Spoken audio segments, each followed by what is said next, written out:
Hi students, हमारा chapter में insulation चल रहा है। ठीक है, हम लोगों ने क्लास में इंट्रोडक्शन देख लिया है। ठीक है, आज उसी को फर्दर हम लोग आगे देखते हैं। आज पेरीमीटर भी हम लोगों ने देख लिया है, उसे फिर से अच्छे तरीके से समझेंगे। पेरीमीटर ऑफ रेक्टेंगल मैंने समझा दिया था। पेरीमीटर ऑफ रेगुलर शेप्स ये भी देखते हैं। देखिए, ये सारे शेप हैं, रेगुलर शेप्स हैं, देख रहे हैं, सब क्लोज्ड हैं। तो क्लोज्ड को हम लोग क्या कहते हैं? Regular shape. ठीक है, उसमें हम लोगों ने देखा कि कोई भी इमेज हमारे पास अगर चला है, उसके सारे साइड्स को अगर हम लोग काउंट कर लेते हैं या ऐड कर लेते हैं तो हम लोग क्या निकाल लेते हैं? पेरीमीटर। ठीक है, इस तरीके से आपके बुक में एक एग्जाम्पल भी दिया हुआ है। जैसे मान लीजिए कि 5 सेंटीमीटर है जो इसका लेंथ है, तो ये भी 5 सेंटीमीटर ही होगा, क्योंकि एक टेबल हमेशा जब भी बनता है उसके दो साइड इक्वल होते हैं। कभी कभी चारों साइड इक्वल हो जाते हैं, बेसिकली दो साइड ही इक्वल होते हैं। ठीक है, और इधर मान लो इधर 3 सेंटीमीटर है, C to B A to D 3 centimeter है। ठीक है, और ए टू बी कितना हो गया? 5 सेंटीमीटर। तो अब हमें यहाँ पता चल गया कि ए 5 है, ए 3 है, ए 5 है और ए 3 है। ठीक है, अब हम इसके सारे साइड्स को ऐड कर लेंगे।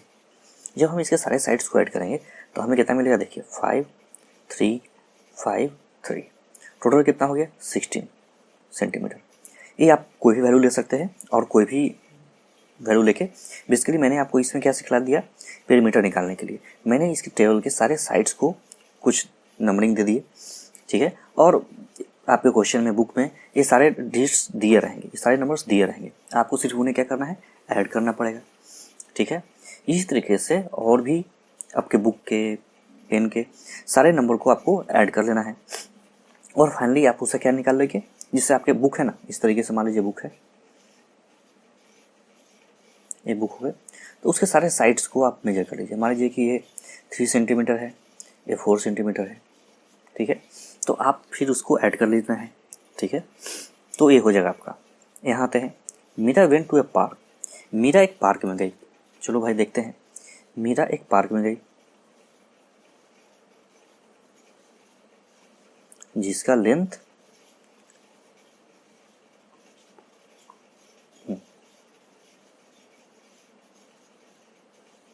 इस तरीके से है। बेसिकली इसको रेक्टेंगल साइज ही है। देखिए यहाँ पर क्या है? यहाँ पे 150 सेंटीमीटर, सेंटीमीटर में है, मीटर में। चलिए, यूनिट का हमेशा ध्यान रखना है क्योंकि उससे ही सारा गड़बड़ हो सकता है। और 80 सेंटीमीटर वाइड है, 80 मीटर। ठीक है, Meera went to a park, किसी पार्क में मीरा गई। ठीक है, उन्होंने देखा कि पार्क का लेंथ कितना है? 150 long and 80 metre wide. Wide का मतलब होता है चौड़ाई। She took 1 complete round to its boundary. उन्होंने क्या किया कि इस बाउंड्री पर यहाँ से चलना मान लीजिए शुरू किया, यहाँ चली, यहाँ चली, यहाँ चली और यहाँ पहुँच गई। ठीक है, इस तरीके से उन्होंने चला। What is the distance cover by her. अब चूंकि अभी तक हम लोग पेरीमीटर को समझ रहे थे कि पेरीमीटर के सारे एरिया को हम लोग काउंट कर लेते हैं या सारे लेंथ को, ब्रेथ को हम लोग मेजर कर लेते हैं। अब इसका प्रैक्टिकल यूज, जब भी आप किसी पार्क के, घर के बाउंड्री को टच करते हुए चलते हैं तो अल्टीमेटली हम लोग क्या करते हैं? इसका पेरीमीटर ही हम लोग निकालते हैं। ठीक है, पेरीमीटर ही निकालते हैं। तो अब इस केस में हमारा क्या हो गया कि अब हम लोग काउंट करेंगे। कैसे करेंगे? देखिए, फर्स्ट 150 है, मान लीजिए इसका मैंने नेमिंग कर दिया, मैंने इसको नाम दे दिया ए बी सी और डी। हमेशा कोशिश करें कि इसका नोमेनक्लेचर कर दें, नाम कर दें। नाम करने से क्या हो जाएगा कि आपको बार बार लिखना नहीं पड़ेगा और आपको चीज़ें याद रहेंगी। जैसे देखिए यहाँ लिख लीजिए, ए टू बी कितना हो जाएगा? 150 मीटर। बी टू सी कितना है? 80 मीटर। उसी तरीके से सी टू डी कितना है? 150 मीटर। और ए टू डी है हमारा 80 सेंटीमीटर। अब इन सारों को, इन चार जो हमें वैल्यूज मिले हैं, इन सबको हम लोग ऐड करेंगे। ठीक है, चलिए भाई ऐड करते हैं। 150 प्लस 150 प्लस 80 प्लस 80, तो कितना हो जाएगा? देखिए 300 तो ऊपर में हो गया और नीचे में 160, कितना हो गया 460 मीटर। तो उन्होंने जो मीटर में चली, कितना किलोमीटर डिस्टेंस ट्रेवल किया उन्होंने, 460 मीटर। ये आपका वैल्यू हो गया। देखा हम लोगों ने कैसे किया, देखिए सबसे पहले हमारे पास एक एरिया है, जैसे कोई भी एक लेंथ है, कोई भी शेप है, पार्क है या कुछ भी है, ठीक है। उसे हम लोगों ने चारों तरफ से जब उस पर हम लोग इसके बाउंड्री पर चल रहे हैं या दौड़ रहे हैं, तो उस पर जो एरिया कवर हुआ, जो लेंथ कवर हुआ, उस लेंथ को हम लोगों ने क्या कहा कि ये तो पेरीमीटर है इसका, ठीक है। पेरीमीटर निकालने के लिए क्या किया, हमने सारे इसके चारों साइड्स को ऐड ऑन कर दिया। अब देखिए, अगर आप में से कोई भी ऐसा बच्चा हो जो चाहे कि सर ये तो कुछ ज़्यादा लंबा हो गया, तो उसके लिए एक शॉर्ट ट्रिक है, ध्यान से देखिए। इसका कभी भी जब आपका लेंथ और ब्रेथ इस तरीके से हो, एल और बी, जब भी कोई एरिया इस तरीके से हो जहाँ पे लेंथ 2 बार रिपीट हो रहा हो और ब्रेथ 2 बार रिपीट हो रहा हो, आप वहाँ 2 का इस्तेमाल करेंगे, लेंथ प्लस ब्रेथ। यहाँ से क्या निकल जाएगा, इसका पेरीमीटर ऑफ रेक्टेंगल। इसी की बात हम लोग कर रहे थे। ये रेक्टेंगल के पेरीमीटर का एक फॉर्मूला हो गया। चलिए अब इसमें वैल्यू डाल के देखते हैं। हमारे पास था वैल्यू 2, लेंथ कितना था 150 प्लस 80। चलिए अब इसको देख लेते हैं।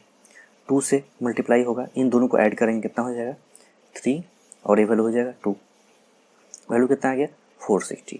क्या हमें कुछ ज़्यादा कैलकुलेशन करना पड़ा? नहीं, डायरेक्ट हमने इस फॉर्मूला का इस्तेमाल किया। इसे ही कहते हैं पेरीमीटर ऑफ रेक्टेंगल, ठीक है। इसी तरीके से आगे फर्दर स्क्वायर सर्कल भी आएगा, हम लोग धीरे धीरे उसे सीखते चलेंगे। अभी आप समझ लीजिए कि कभी भी इस तरीके का इमेज हो, इस तरीके से, ठीक है, तो उसे हम लोग काउंट करते हैं रेक्टेंगल में। डन। चलिए अब आगे देखते हैं। अब यहाँ देख लीजिए, फाइंड द पेरीमीटर। अभी हम लोगों ने यही चीज़ देखा कि इसके पेरीमीटर को निकालने का और इसको पेरीमीटर निकालने का दोनों का विधि सेम ही है, दोनों का प्रोसेस सेम ही है, ठीक है। पहले इसका देख लेते हैं। देखिए इसके सारे साइड्स को हम लोग काउंट करेंगे और लिखेंगे, कितना आएगा। देखिए फर्स्ट 40, ए टू बी कितना है तो 40, बी टू सी कितना है तो 10, सी टू डी कितना है तो 40, और ए टू डी या डी टू ए कितना है तो 10। अब हम लोग इसे पूरे काउंट करेंगे, कितना आ जाएगा 100 सेंटीमीटर, ठीक है। नीचे में भी इसी तरीके से देखिए 5 है और सबके सब 5 ही हैं, तो इसे कहते हैं हम लोग स्क्वायर, ठीक है। स्क्वायर के सारे साइड बराबर होते हैं। ये कितना हो जाएगा 20 सेंटीमीटर। अब यहाँ पर मैं आपको 2 फॉर्मूले समझाना चाह रहा हूँ, उसे आप नोट कर लीजिए। फर्स्ट तो पेरीमीटर ऑफ रेक्टेंगल हम लोगों ने देख लिया, 2 इंटू लेंथ प्लस ब्रेथ, ठीक है।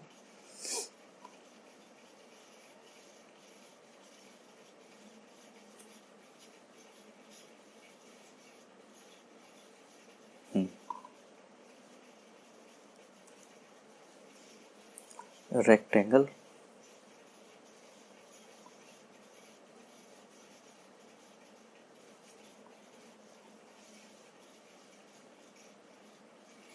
चलिए अभी सपोर्ट नहीं कर रहा। तो रेक्टेंगल का हम लोगों ने देख लिया है कि 2 इंटू लेंथ प्लस ब्रेथ, इससे हम लोग क्या निकाल सकते हैं, इसका पेरीमीटर। लेकिन स्क्वायर के केस में क्या है कि इसके सारे साइड्स बराबर हैं, तो इसे हमें कुछ नहीं करना है, 4 इंटू साइड, इसे आप नोट कर लेंगे। 4 इंटू साइड क्या हो जाएगा, जब भी 4 इंटू साइड हो, आपका जो भी वैल्यूज है वो आपका वैल्यू निकल के आ जाएगा हमारा पेरीमीटर, ठीक है। तो आपको क्या करना है, या तो सारे साइड्स को ऐड कर दीजिए, नहीं तो 4 से किसी एक साइड में मल्टीप्लाई कर दीजिए। ये ए से है 5 नहीं, ठीक है, तो इससे कन्फ्यूजन नहीं होंगे, ठीक है। चलिए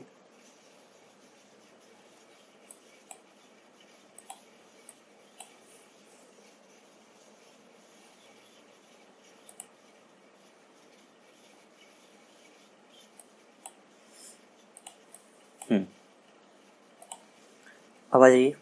अभी तक हम लोगों ने वैसे शेप पर है जिसके बारे में हम जानते थे, अब अननोन शेप है, ठीक है। किसी का वैल्यू ज़्यादा, किसी का वैल्यू कम भी कहीं भी हो सकता है। तो हम पेरीमीटर निकालने के, पेरीमीटर का मतलब ये होता है कि आप उसके सारे लेंथ वाइज उसका मेजरमेंट करते हैं, ठीक है। तो अब आइए हम लोग इसका सीखते हैं। गौर से देखिए, ए टू बी कितना है तो हमें पता चल गया 1, बी टू सी कितना है 3, उसका सी टू डी कितना है तो 3, डी टू ई कितना है 1 सेंटीमीटर, एफ टू ई वैल्यू कितना है तो 3, उसके बाद एफ टू जी कितना है तो वैल्यू है 3, जी से एच कितना है तो वैल्यू 1, आई से एच वैल्यू कितना है तो 3, आई से एच से आई था एक्चुअली में, और आई टू जे है 3, मैं सही कर रहा हूँ ना। के टू जे वैल्यू कितना है 1, के टू एल वैल्यू कितना है 3, और लास्ट में ए टू एल कितना है वैल्यू तो 3। अब सारे 3 और 1 को ऐड कर लेते हैं। देखिए 1 2 3 4 5 6 7 8 24 प्लस 1 2 3 4 प्लस 4 वैल्यू कितना आ गया 28 सेंटीमीटर। मैंने क्या किया, मैंने सिर्फ साइड के जो अलोंग साइड है उन वैल्यूज को सिर्फ काउंट किया और उन्हें लिख दिया। तो आपको भी यही करना है, ठीक है। चलिए ए वैल्यू मैं आपके लिए छोड़ रहा हूँ, आप सीधा सीधा है, सिंपल है। आप ए टू बी देखेंगे और उसके वैल्यू को यहाँ लिखेंगे, और ऐसे सारे वैल्यूज को लिख लिख के और आपको सबको क्या करना है, ऐड करना है। डन। चलिए पेरीमीटर ऑफ रेक्टेंगल, चूँकि इसके पहले हम लोगों ने सीख लिया है, ये आपका प्रूवमेंट है, ठीक है। ये आपके समझने के लिए है कि कोई भी एक रेक्टेंगल है, जैसे कि मान लीजिए कि कुछ उसका वैल्यूज है, ठीक है। रेक्टेंगल का मतलब क्या होता है कि अपोजिट साइड इक्वल होते हैं। डन। मगर कभी भी बड़ा हो भी सकते हैं, बराबर नहीं भी हो सकते हैं। अगर इसके सारे साइड्स बराबर हो गए तो क्या हो जाएगा, स्क्वायर। तो स्क्वायर के क्या होते हैं, सारे साइड इक्वल होते हैं, लेकिन रेक्टेंगल के क्या होते हैं, अपोजिट साइड इक्वल होते हैं, ठीक है। तो ए हो गए अपोजिट साइड। अब इसका प्रूवमेंट देख लीजिए, चूँकि देखिए ए बी, यहाँ ए बी है तो ए बी के बराबर तो सी डी भी है, तो क्यों नहीं हम लोग 2 बार ए बी लिख लें।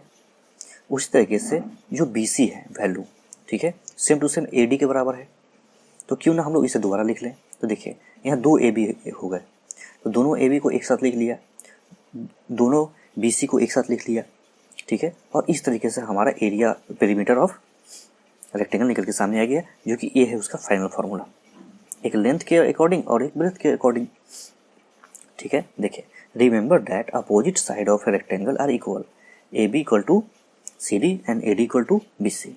डन। अब आ जाइए, find the perimeter of the following rectangle. मान लीजिए किसी का लेंथ है 25 सेंटीमीटर और ब्रेथ है 12 सेंटीमीटर, तो आप डायरेक्ट क्या कर सकते हैं कि उसके सारे साइड्स को ऐड कर सकते हैं। रेक्टेंगल होगा तो इस तरीके का कुछ लेंथ होगा, ठीक है, सीधा ही होगा। और डायरेक्ट आप फार्मूला से भी निकाल सकते हैं, 2 इंटू लेंथ प्लस ब्रेथ, दोनों में वैल्यूज क्या आएंगे, सेम आएंगे। आपको जो सुविधा लगता है, जो अच्छा लगता है, आप उससे उस वैल्यू को कैलकुलेट कर सकते हैं। जैसे देखिए ये 0.5 है, ये 0.25 है, तो आइए देखते हैं।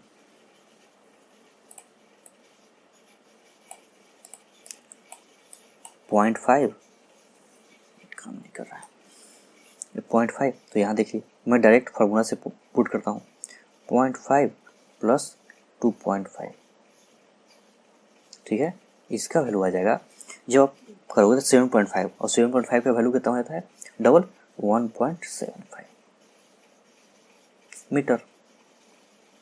इसका वैल्यू हो गया सेकंड का। उस तरीके से आप थर्ड और फोर्थ कर लेंगे।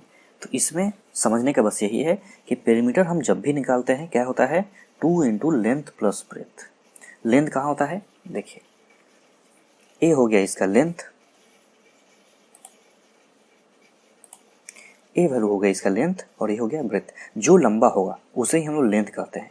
समझने के लिए ए आपके लिए सबसे आसान है, ठीक है। और जो उससे छोटा होगा उसे हम क्या कहते हैं, ब्रेथ, ठीक है। ये हर समय जरूरी नहीं है, मगर मान के यही चलना है कि जो जल्दी से समझ में आ जाए।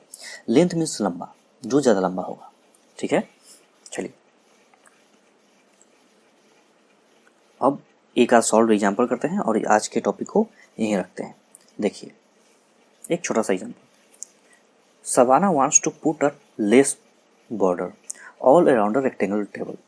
अच्छा, अभी आपके घर में कभी भी गेस्ट आते हैं तो मम्मी क्या करती हैं, जल्दी से एक बड़ा सा बेडशीट या इस तरीके से बेड पे या टेबल पे बिछा देती है, टेबल क्लॉथ पे। तो उस टेबल क्लॉथ पे सवाना चाहती हैं कि यहाँ पर किनारे किनारे वो कुछ सजावट करे, लेसेस लगाए, कुछ सजावट का होता होगा, लेकिन इस बॉर्डर के किनारे किनारे। तो अब क्या होगा कि जो भी पूरे टेबल का लेंथ है, क्या ये उतने बराबर नहीं होगा? हाँ, उतना ही बराबर होगा।